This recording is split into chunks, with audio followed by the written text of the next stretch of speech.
Hello everybody, welcome back to another reading. Today we're taking a look at the case of Suzanne Lyall, who disappeared on March 2nd of 1998 after her shift at Babbages. There were a few things that people noted about her behavior just before that appeared to be a little unusual, mainly the fact that she had told a co-worker that she felt like she was being stalked by a stranger. This happened sometime before her disappearance. Other than that, nothing too interesting was happening. Her mother suspected that she may have been trying to break up with her boyfriend Richard, but I don't think we have hard evidence of that as well. She would normally pin about $20 in the morning, but on the day that she disappeared, she was also found to have pinned $20 before her shift at Babbages. And her manager said that she was perfectly fine at her work. The manager left at around 8 p.m. The guard of the mall said that he thought they had seen them leave around 9:20 p.m. but they weren't entirely sure about that, so we don't really have a confirmed sighting there. Now, the bus driver of the bus that she took to campus does recall seeing her board the bus, and at the 9:45 stop that he made, where she would normally get off, he does not recall seeing if she actually left the bus, but a friend of hers said that she actually did see her leaving the bus at that time at Collins Circle. After that, there is no known sighting. The next day, her boyfriend Richard called her mother saying that she hadn't called or emailed her, and he thought that was concerning. So the mother went looking and also contacted the bank to see if any unusual activity had occurred on her account. Now, the bank said that some money had been withdrawn, another $20 from a location was not usual, but they couldn't quite tell which one it was. And when she called, or they called her the next day, they said that it had been used in Albany at Stewart's shop. They couldn't find any footage of anybody withdrawing the money there. They did actually see somebody there with a Nike hat, which for a while was considered a suspect, but they later turned themselves in and were cleared. So no real footage exists of her or anybody else using her card at that location. There aren't too many other things that happened. One notable thing, I guess, 2 months later after her disappearance, her name tag appeared on the same parking lot about 90 feet away from the bus stop at Collins Circle. Now, after her disappearance, shortly after that, there was a search and they definitely combed through that entire area. So the suspicion is that that card was placed afterwards. By whom, we don't know. It's unlikely that Suzanne wanted to disappear and then put the card there herself 2 months later as a hint of, oh, look, see, she was here. Or maybe somebody else who did that to her would wait 2 months to put the card there. It's possible, but just unlikely. Further things that are interesting to note is that on the 4th, her mother actually received a birthday card from Suzanne, which had a note inside that said, "See you soon." So according to that note, at least she was not planning on disappearing. Apparently only she and her boyfriend Richard knew the code to her debit card, so that made Richard a suspect. He does, however, have an alibi for the evening that she disappeared. He was gaming with friends, so he is cleared, at least as far as we know. And there currently aren't any other suspects. There was a person that I think was in the area that was a known rapist, but they also had an alibi, so that could also not have been a person. So we really don't have anybody or anything to go on, other than the fact that she said that she felt like she was being stalked by a stranger, but we have no further information about that. Anything could happen, in other words, and that is why we're looking at this case with the tarot. We're starting off with the Tarot Mucha, which is already on the table, which is this one. And for further questions, moving on to the Modern Witch Tarot, which is this one with the slightly more modern, updated imagery. If you would like me to do a reading, then make sure to check out the Google Doc link or the Google Form link in the description below the video, where you can leave your suggestion anonymously. It does have to be a public case that I can actually look up and get some basic info, so I can at least do an intro before we do a read. Other than that, as usual, I'm just going to start shuffling the cards right now. If we have enough cards on the table, we're going to stop and take a look. So without much further ado, let's get started.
Okay, so we start off with, I believe this is the Emperor in reverse right over here, followed by the Four of Pentacles in reverse and the Queen of Pentacles in reverse. Okay, so we have somebody who is supposed to be a nurturing type of person, an authority perhaps in your life or something along those lines, or at least considered an authority by most people, who is either doing the wrong thing, having the wrong intentions, or just misguided because they are reverse.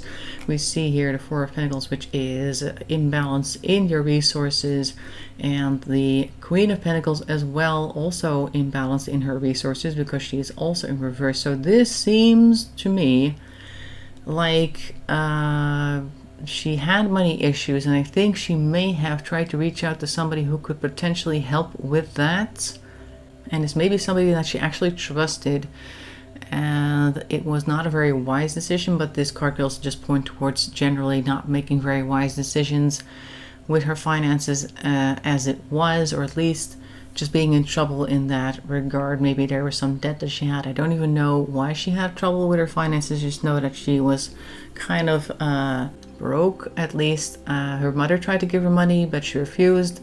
Maybe she felt a little bit too proud, because the Queen, of course, is a very proud type of person. The Queen of Pentacles is somebody who normally has all of their ducks in a row, has all their affairs in order. But in this case, they appear to have maybe tried to reach out to somebody who could help sort her out even more.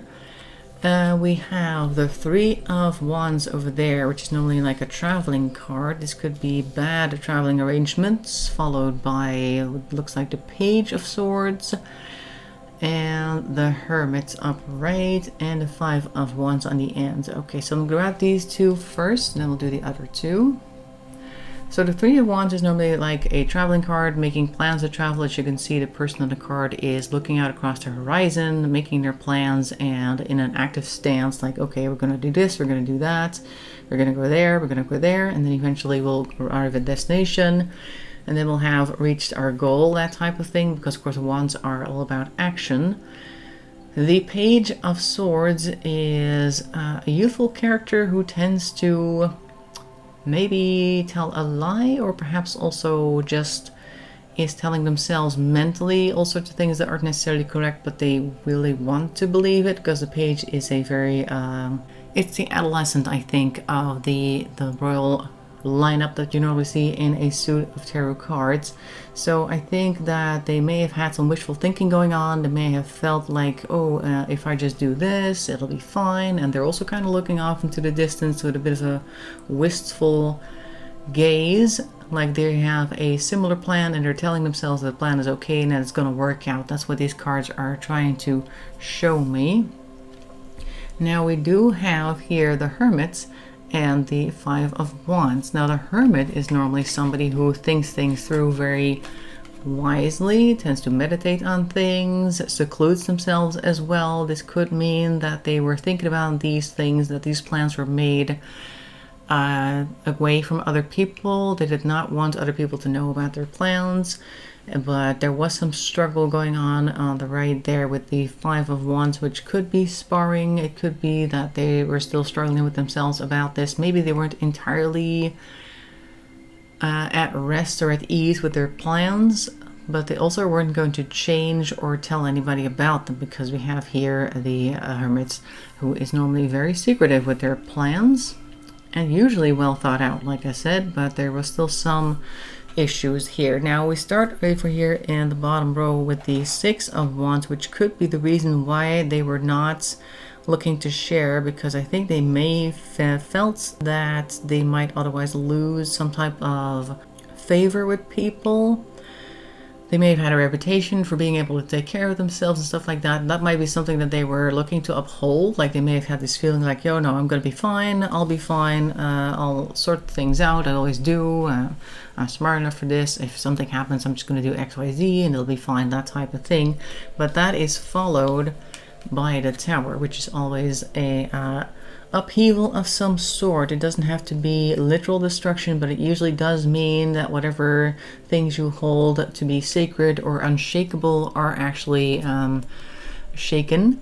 So this could be her plan coming to a fall. As you can see, it is struck by lightning. The tower is losing its crown, and that's something that you would normally not expect to happen, because the tower does represent everything that is solid. At least in your mind is solid in your life. Can mean a sudden change to things that you didn't think could change.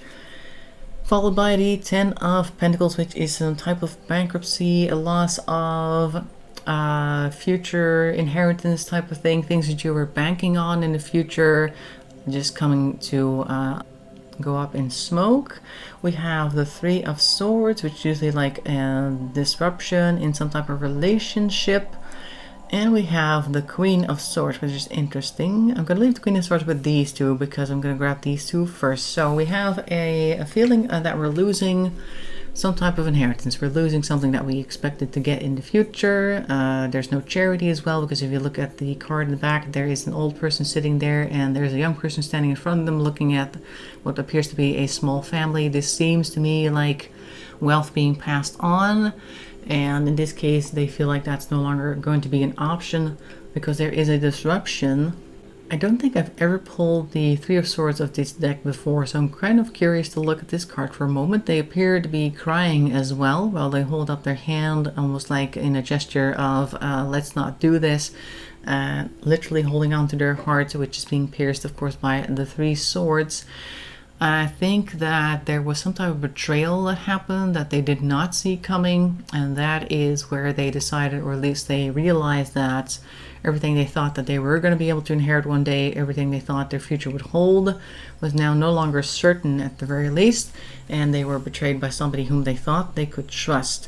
We do see here the Queen of Swords, which normally somebody who's very decisive and also very logical. She may have been trying to make decisions based on whatever happened here, like, okay, this is a situation, let's try to figure this out, let's talk about this, but that did not go well because the Ace of Swords is in reverse. So whatever plan she may have quickly tried to cook up here did not pan out. But we do see here, very interestingly, the Ace of Pentacles, which is interesting enough because so far you would think that nothing good is happening here, but then we have a new opportunity. So it could be that even though she was not getting what she thought she was getting, and there was a betrayal going on over here, that there was still a promise of something new coming her way, which may have been a castle in the sky, because as you can see, the hand is floating above the clouds like the sun rising and maybe setting as well, like a big promise being made.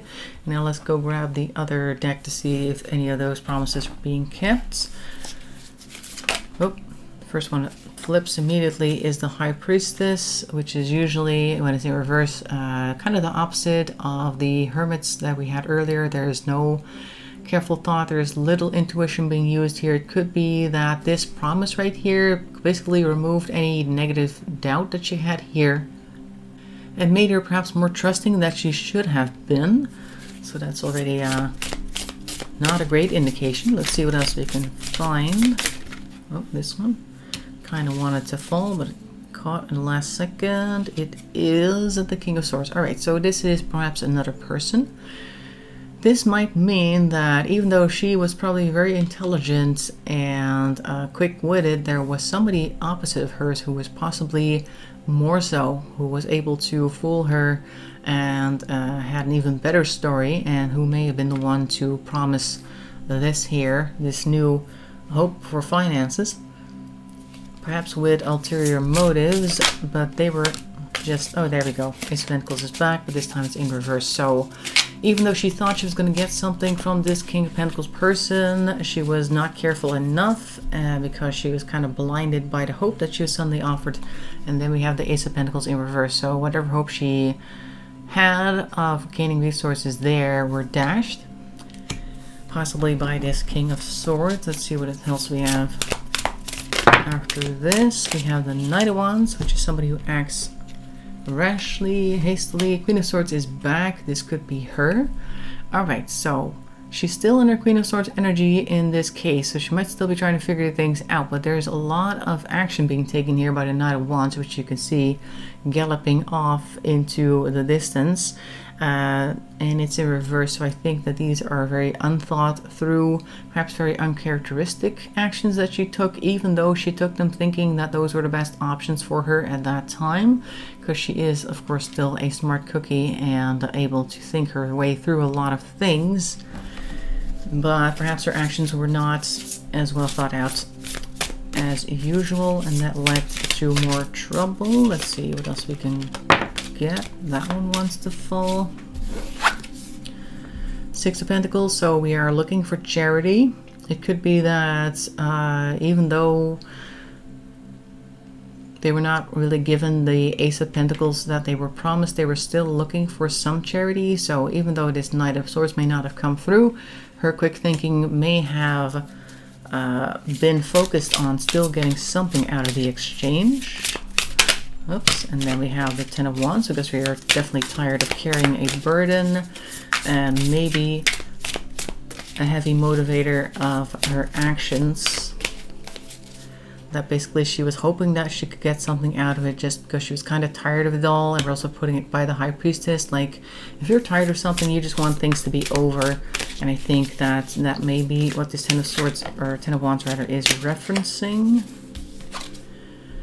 Justice. So we are trying to appeal to justice here. So maybe this is either them or the other person saying, well, if you want this, then you have to do that, and that's only right, and it only makes sense that we would do X, Y, and Z. Oh, that one just fell out the bottom. Five of Pentacles. Okay, so once again, we are not seeing it play out, and we are lining it up with the top row here, if you can see that. She is tired and therefore careless. King of Swords saying, well, tit for tat, and gotta make sure that there's an equal exchange. Then we have the Five of Pentacles lining up with the Ace of Pentacles, which is in reverse. Five of Pentacles, of course, is also a bankruptcy card, and perhaps feeling, perhaps mentally or emotionally bankrupt. It doesn't always have to be straight up hard cash with the Pentacles, and particularly in reverse, then to see this as an internal process. It could be that she felt cheated by this person still. Let's see what else we got.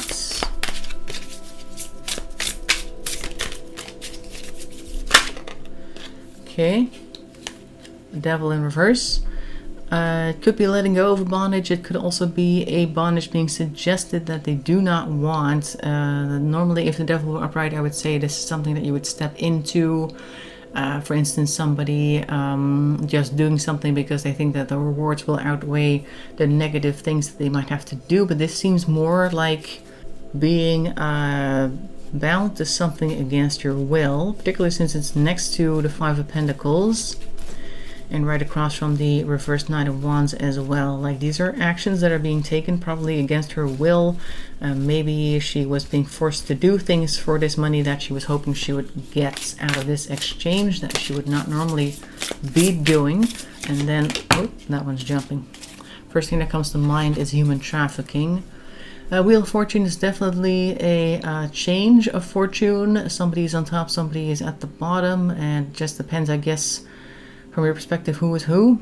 I think that this is a change of pace, maybe also as a result of this Devil card in reverse. Like I just said, like the first thing that came to mind with this over here was human trafficking. Perhaps she was lured into a ring with the promise of money, thinking that she could take care of her financial problems herself, because of course she is in college and an adult and all that sort of thing. So she probably thought that she should be able to take care of it herself, which is why she didn't want to have the loan from her mother, maybe, and that may have led her to making the bad decisions over here, the hasty decisions. Because there was a betrayal here earlier as well with that Three of Swords that we saw. So perhaps this is a change of pace for the worse. What else can we see about that?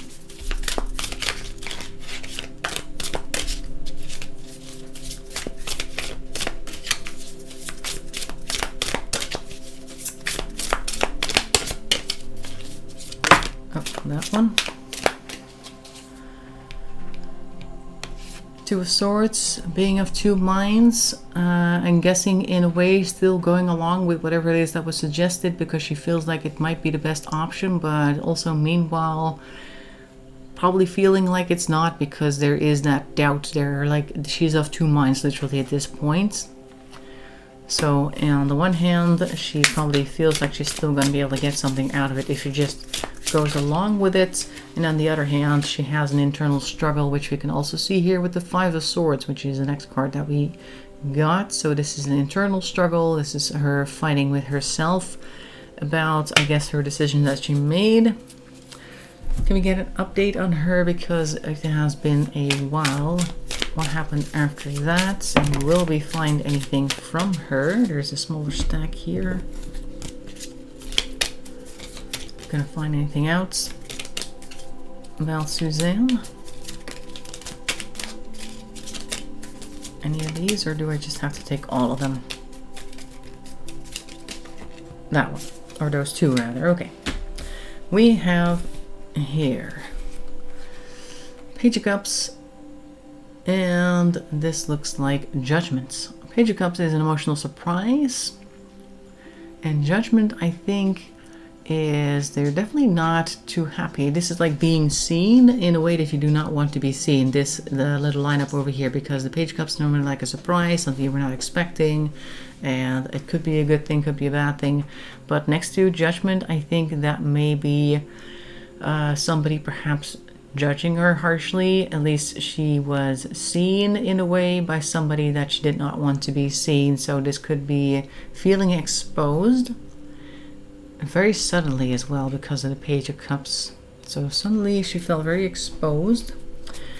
Like she may have initially been on board with something. Oh, camera froze there for a second. Anyway, so initially she may have been on board in a sense with this change right here, but then she was confronted with somebody, certain type of person perhaps, that she did not want for them to see her like that, and that is why she felt exposed. And this might be recent, at least shortly after her disappearance. Let's see what else we can get. Oops, that one. The world in reverse. Yeah, this definitely looks like she's being exposed to the world. Somebody's seen her. Doesn't even have to be somebody that she knew, but just somebody whom she did not want to see her in this way. And that is definitely not great. Exposed to the world, but since in reverse, I also feel like maybe she was trying to hide after that. Maybe somebody's hiding her after that. If somebody is in a ring like that and people that know them come across them, or at least they become recognizable, or somebody recognizes them from a poster or something like that, that may be very bad for them, because often the people that run rings like that do not want their workers, shall we say, to be found or recognized. So we have here the Knight of Swords, which is a very impetuous knight. This is the most head over heels knight that we have in the deck, and this one is charging ahead without even looking where he's going. So this might be somebody, it could be that she was seen by somebody or recognized by somebody, and she started to explain things or explain things away, try to explain things away, like she was in trouble and she had to quickly come up with an excuse, perhaps to lie her way out of something, maybe.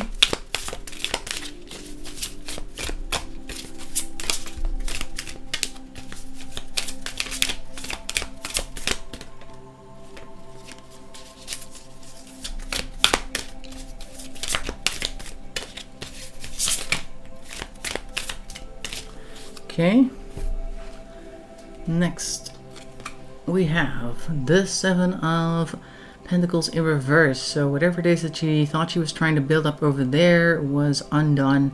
So I think that she had tried to keep her head down for some time to still try and make it out with whatever it is that she thought she was going to get from that exchange, and then instead she got exposed and lost whatever credit perhaps she had with those people, perhaps, or whatever she had built up. in the ways of good faith and things like that. Then what? Okay, so now we have another tower, but this one's in reverse, so it could be that this is an internal tower. Things happening. Yeah, the mindset that she may have read, like, put herself in order to be okay with her circumstances was disturbed, and in such a way that it was a shocking event. Anything else? Any updates? Are we ever going to find anything about her? Anything that we should know? Okay, we got several cards here. Hang on, we got this and that. Okay, we'll have a lot of cards here. Let's take a look what we got. First of all, this one was here first. That is the Seven of Wands. Okay, so that's people coming for your position. So after they found, or at least she got in hot water, she was being contested, probably by the people that were with her at that point. We have Temperance here, which is trying to calm things down, trying to stay calm yourself as well, because it is a mediation card. You're trying to create balance, perhaps also balance between two different sides. That may not have worked out, but in any case, you definitely fought for that. Now, what do we have here? The Hierophant is stepping in. We have the Six of Cups in reverse and the Hermit again. Okay, so this may be somebody coming in from perhaps outside of this argument over here to try and mediate as well. I am drawn to look at the state of their dress, though. If you look at the bottom there, it looks very tattered. Like, this may be somebody who is a Hierophant, a well-known person in an area, like a subculture of people that is not necessarily mainstream and perhaps a little worse for wear. I think that they determine what happens in that area, so to speak, that type of group of people, but perhaps not in a larger society. We also have here the Six of Cups, which is normally like a childhood memory, melancholy type of thing. And I think all of whatever childhood memories she may have still held on to for comfort may have been pushed to the side. And she went back into hermit mode, like this is retreating again. Literally closing the laptop on whatever it is that was in the past. Like, the past is definitely in the past, and we now need to retreat and stay hidden, so to speak, from this point forward. So this may also mean that whatever they were having her do, she couldn't do that anymore in public because she had been recognized, and that would cause too much heat. And then we have the King of Cups in reverse here, which I think is somebody whom is in control over there in that situation. May also be another version of this Hierophant. Somebody who is good with their emotions could also be good at manipulating other people's emotions. I see that there's a lot of turbulent water at their feet, but they seem pretty chill about it, so I think that they're pretty good at calming people down, but perhaps also not telling them the truth, manipulating them with their emotions. So I think this person has a grip on them. Let's see if we get any final cards. Okay, again, last card that we got flipped as well. The World in reverse again, which we have here as well. So even though I think they were able to calm things down, she was now being sequestered from the world. So again, hidden from the world, and perhaps willingly hiding from the world. The Six of Cups in reverse next to the Hermit does seem to me a little bit like, I can't go back because that's just permanently gone because of all the stuff that I've been through. I can't go back there, that type of thing. And that is why we're now seeing the World in reverse again. And that line of thinking may also have been caused by these King of Cups, who may also have been telling her that, like, okay, now you've done X, Y, and Z. The people that used to know you are probably not going to want to associate with you anymore because of that and that type of thing. I think that is the case. So that is what I'm seeing for Suzanne Lyall. In any case, there's a lot of indebted servitude, I think. Looking for resources, being stabbed in the back, and then trying to make something out of it anyway. And ultimately having to hide from the world on somebody else's account, I think. I hope you found that interesting. I hope to see you in another reading as well. Like I said, make sure to use the Google forum to submit any publications you'd like me to take a look at. I hope to see you in another video. Thanks for watching, and bye-bye for now.